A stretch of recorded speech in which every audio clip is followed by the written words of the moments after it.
Mr. President, ladies and gentlemen, I think the President of Cyprus provided us with an excellent jumping pad into not only the future of his country, of this country, but also the future of the European Union. And we see how intertwined are the aspects concerning the structure, the very essence of our union, concerning the economic basis of it, and concerning its political way of being, both in itself and in its increasingly complex foreign relations.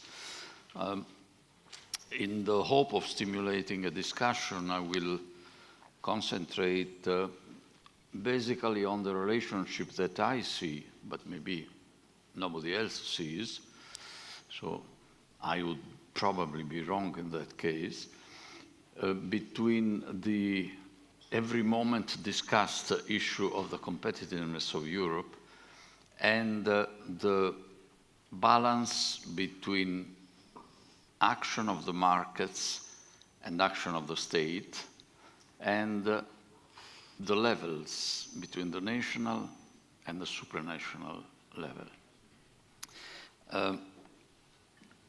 I believe that the IRA initiative by President Biden is at the same time a great success for Europe, because finally the US came on board, activating, as it does, when it does, massive financial means to support the green transition. And at the same time, that has provided a big reason for concern, and I believe also a bit of a excuse for Europe. The big reason for concern, because of course we do not want all our companies to migrate to the US. We want them to be increasingly competitive, to support sustainable growth in Europe. But I have the impression that the IRA has also been used by all those objectively interested in the economy of Europe as a pretext, bringing in many cases to the idea that, okay, if the US does move so massively to support its industry's competitiveness, then the EU cannot do much less, let alone cannot do later. Of course, the EU had been, at least in this case, forward-looking, because the Next Generation EU, with its massive financial means, was thought precisely, among other things, for the green transition. So in a sense, it's a welcome rattrapage by the US. But then we are scared because of the size and of the risks to Europe's competitiveness. We know that one response has been provided at the beginning of this year, well, in the first half of this year, through, let me put it bluntly and unpolitely, dismantling part of the basis of Europe's competitiveness in the hope of thereby improving Europe's competitiveness. Because as the business sector always underlines, the single market is the main basis, it cannot be the only one, of Europe's competitiveness. And if the response to large federal subsidies in the US is lacking big federal budget in the EU to relax the controls, the EU controls over national state aids, then of course this puts under considerable risk the integrity of the single market and many other aspects concerning the ability of the single market to serve the efficient allocation of resources, therefore productivity, therefore competitiveness. So more generally, I believe that it's natural that at a time of increasing attention everywhere to competition among continental blocs, to sovereignty on a large scale, to strategic security, it's only natural, a few decades after the Reagan-Thatcher then revolution, that the role of the state, the role of public money increases. But in the case of Europe, it all depends whether, in my view, whether the increased role of the public relative to the market happens at the national or at the EU level.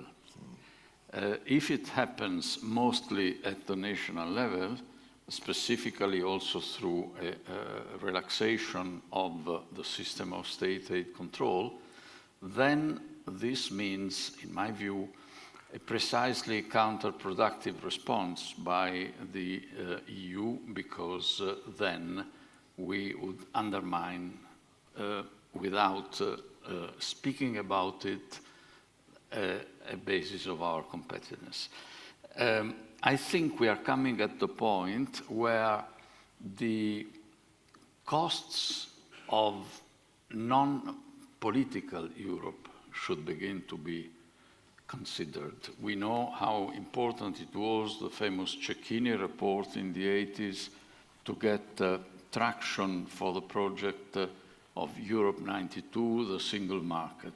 Then it was the cost of non-Europe in the economic integration sense.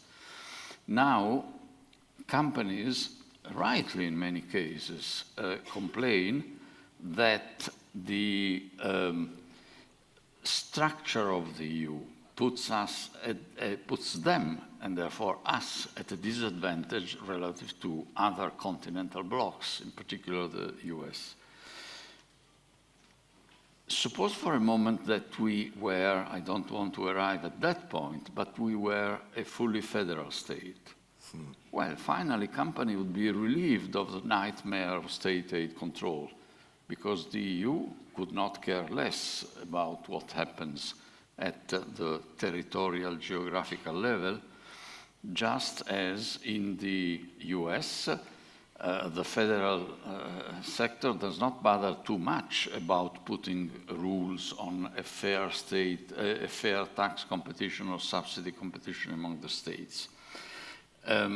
This is just one example, but also there are many, many other examples where the solution cannot arrive until we become more similar to a slightly more or largely more federalist thing, including the size of the EU budget, because, of course, the possibly only way to reconcile more financial largesse to European companies, to companies in Europe, with not undermining the single market would be to have more projects of common European interest financed out of the EU budget.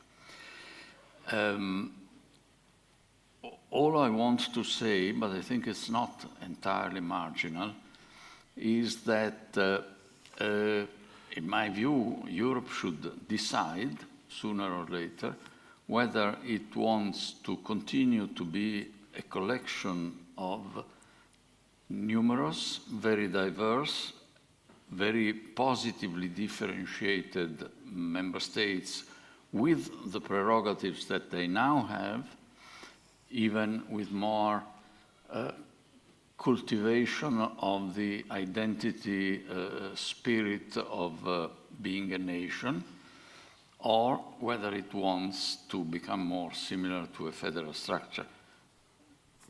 Footnote, not necessarily doing more.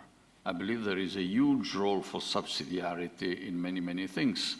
Still, many years ago, when I was competition commissioner, we made a major reform by devolving much of competition policy that was originally all administered from Brussels to the national competition authorities. But there are other aspects, like the ones we are discussing today, in which I believe it's the reverse process that is needed at this historical time. So I think, let me say, I don't have preferences between things as they are now or a much more federalist thing. All I can say is that we should stop lamenting, and this goes for the public opinion at large, for the business community, for virtually every stakeholder, lament about the inadequacies of Europe to do things and to achieve results that by its very ontological nature, for the reasons that it is constructed in a certain way, it cannot achieve. So we may want to stay as we are and forget about a real strategic competition among blocs, don't fool ourselves, or else consider, and I will conclude with this example, Mr. Chairman, Germany and other member states are at the forefront of considering eliminating the unanimity on foreign policy decisions. Now, that seems to be institutional, political, and to have nothing to do with economics and competitiveness. To the contrary, how can Europe have a decent energy policy and care decently about supply chains and all that if it does not have a foreign policy geared into these big economic strategic aspects? So it's good we discuss about competitiveness. I hope we are going to do it more and more sincerely, so raising the issues which go beyond the technical details and go to the heart of our lovely and sometimes intriguing, every time complex European construction. Thank you very much.